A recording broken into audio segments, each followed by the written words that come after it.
हेब्रेवांक पोत्र क्रिस्ताचें याज्ञिकपण आदल्या कराराच्या याज्ञिकपणावन व्हरतें. मेल्की झेडेकाचें याज्ञिकपण.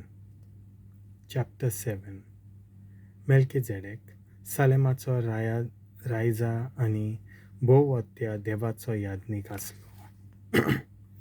राजांचेर जैत व्हरून अब्राहम परतो येतालो तेन्ना मेल्की झेडेक ताका मेळ्ळो आनी ताणें अब्राहमाक आशिर्वाद दिलो.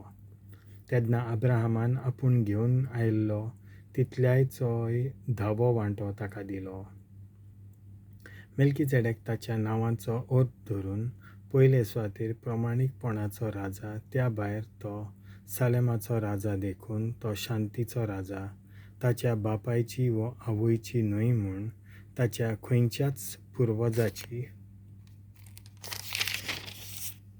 खबरूच ना. तो केन्ना जल्मलो व केन्ना मेलो हाचीय खबर ना. ताचें याज्ञिकपण देवाच्या पुताच्या याज्ञिकपणा सारकें सदांकाल मेल्की झेडेकाची इतलीच खबर उरतली की तो याज्ञीक. मेल्की झेडेक अब्राहमा कडचो लुटीच्या मालाचो 10वो वांटो घेता. तर तो कितलो व्हरतो तो पळयात. आमच्या पोरजापोती अब्राहमा पोरयान झुजाचे लुटीच्या मालाचो बऱ्यांतलो बरो 10वो वांटो ताका दिलो. सगळी इस्रायलाची पोरजां अब्राहमाची सोंसत, पूण फकत लेवीच्या कुलांतले की याज्ञीक जातात.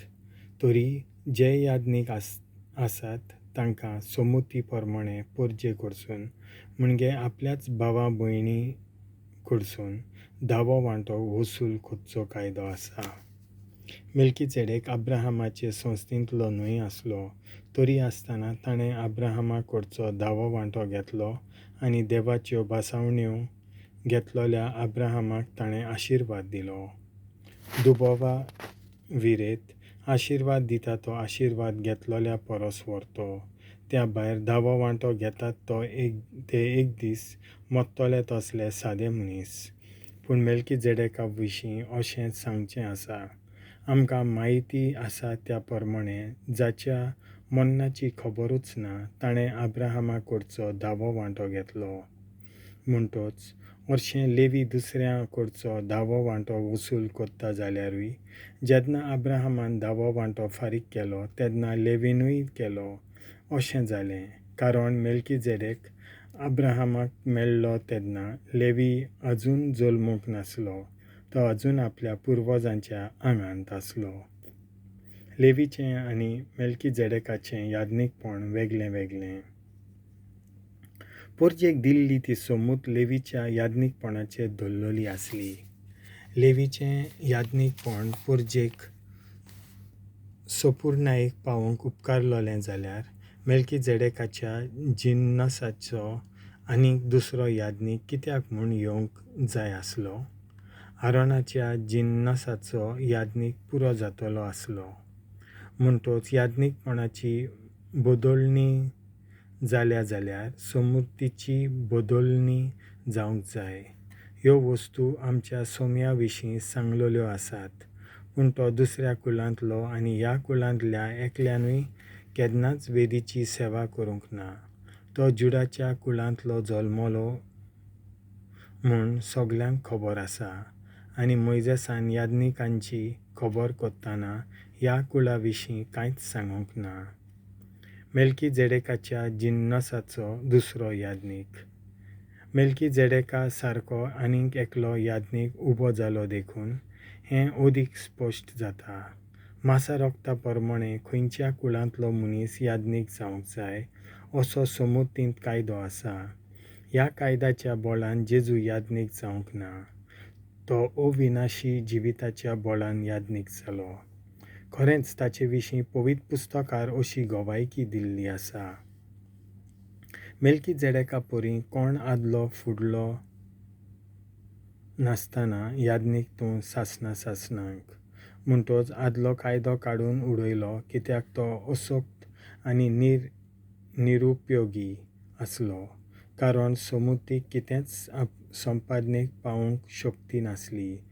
पूण आतां आमकां ह्या कायद्याच्या जाग्यार एक ओदीक व्हरतो बोरमासो देवान उडिवसो केला आनी ह्या बोरमाश्या वरवीं आमकां देवा सोशी वचूंक प्रवेश मेळटा. त्या भायर हे विशीं देवाचो सोपूत आसा. दुसऱ्यांक याज्ञीक केल्ले तेन्ना असलो सोपूत नासलो, पूण जेजू याज्ञीक जालो कित्याक देवान सोपूत घेवन ताका अशें म्हणलें. सर्वेस्परान सोपूत दिल्लें उतर तो पाटी घेवचो ना. याज्ञीक तूं सासणांक. सोपूत घेवन देवान हो कोरार स्थापलो देखून तो उदीक उत्तम आनी हाची खात्री दिवपाक खुद जेजू जामीन रावता. आनीकूय एक अंतर आसा. ते आदल्या कोराराचे याज्ञीक जायते जाण आसले, कित्याक एकलो मरून वेतालो आनी अशें सदांकाल उरो नासलो. पूण जेजू सासणांक जिवो आसा आनी देखून ताचें याज्ञीकपण सासणांक तोखता. म्हणटच आतां आनी सदांकाल ताचे उदेशीं देवा सोशें वचूंक सोदतात तांकां तो तारण दिवंक शकता, कारण तांचे खातीर देवा मुखार विनोती करूंक तो सासणांक जिवो आसा. खरेंच असल्या परम याज्ञीकाची आमकां गरज आसली. देवाक मानवलोलो निरपराधी निश्कळंक पातकी मनशां थावन कुशीन काडलोलो, सर्गा वयर उबारलोलो. तो हेरां परम याज्ञीकां सारको न्हय.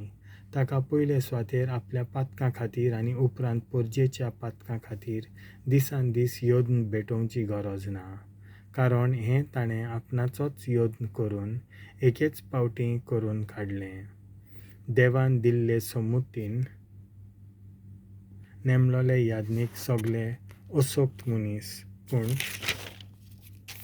संमती उपरांत तोच देव सोपूत घेवन सासणांक संपादनेक पावयल्ल्या पुताक याज्ञीक नेमता.